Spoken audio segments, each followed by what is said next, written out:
In a city famed for its iconic skyline, the sights of New York City's high-end high-rises is nothing new. But the fast pace in which they've been sprouting up recently is, this great old city has seen nothing like this before. This is a record level. We've never reached an average of $40 billion a year. So it's a real surging market that's firing on all cylinders. Penthouse 51. Roger Fortune is a leading property developer and a company which owns one of the tallest buildings in Brooklyn. Fortune says he has seen an explosion of interest from buyers from as far away as China. I think the name recognition of Brooklyn as a brand, is really exploded in the last decade. It's it's a result of what's happened before, as well as a catalyst for what's coming. The building recently broke records for real estate prices in downtown Brooklyn at over $21,000 per square meter. Just 8 years ago, prices averaged over $7,000 in the area. Here we are in a corner living room and dining room right on the Hudson River. In Manhattan, this $15 million apartment with, that's right, a private pool has recently come on the market.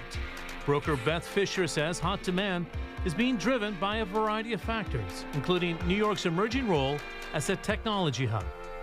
We see customers all the time that are at Google, they're in startups, there's the phenomenon of many people working from home, so they're looking for buildings that have a lot of amenities.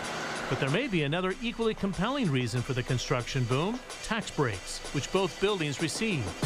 For more than 40 years, a complicated law has entitled developers to abatements if they provide some small amount of affordable housing, a key issue for New York.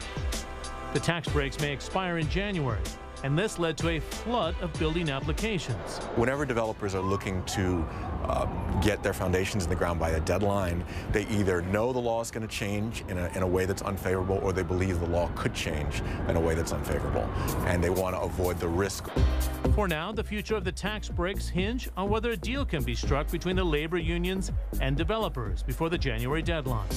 Insiders say failure will impact construction in the short term, but a resilient market will continue to transform the New York skyline.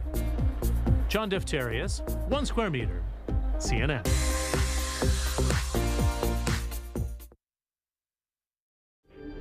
One Square Meter, in association with Emaar.